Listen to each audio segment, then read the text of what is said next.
Hey guys, Gabriel from Monogatari, and today I have another video for you. This time it's an Ichiban Kuji piece by Banpresto. As you know, I'm a huge fan of Banpresto, and I'm really glad they made this figure, because this is obviously Araragi from Monogatari, as the title says, and the thing with shows like Monogatari is usually the male characters don't get any representation in figures, so I was super happy when I found out there was an Araragi figure. So the box is quite simple. So here's the front, here's one side, here's the other side, here's the back, here's the top, and here's the bottom. Here he is, and as usual I want to start from the base. Now the base for some reason reminds me a lot of Persona. I don't know what it is with this styling, but it reminds me a lot of the Persona series. And also the way he's positioned here reminds me a lot of Mega House. It's a very Mega House style way of posing someone. There's actually two pegs underneath that you have to force up while pushing him down to get him to sit there. So obviously we have this sort of splatter here, which I assume what they're trying to do here is maybe it's the bathroom scene, and that's water and this is the tiles floor, or maybe it's meant to be blood and it's some artistic way, sort of noir way of doing blood.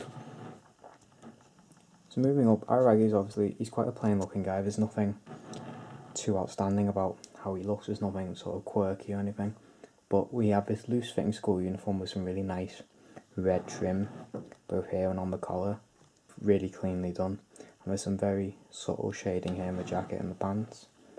I like how it's loose fitting here. You can see the movement, the way the buttons are unclasped here.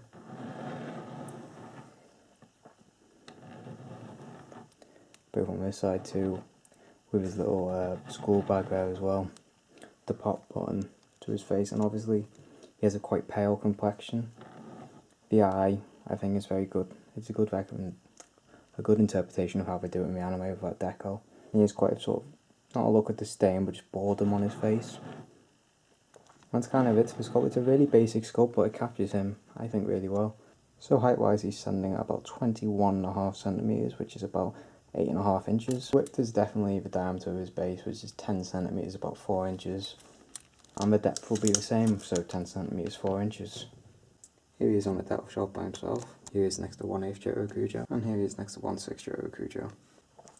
So quite a quick review, because there isn't a whole lot to say. I really like how the sculpt catches the movement in his uniform, the lines and the paint are all really clean, although the shading is very basic.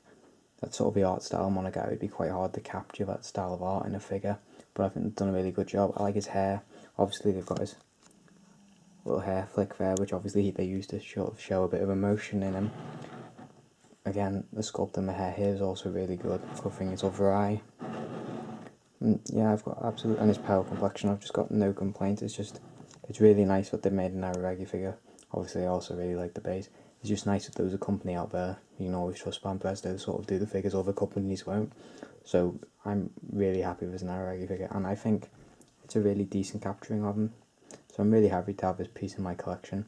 Hopefully you guys enjoyed, and I'll see you all in the next one.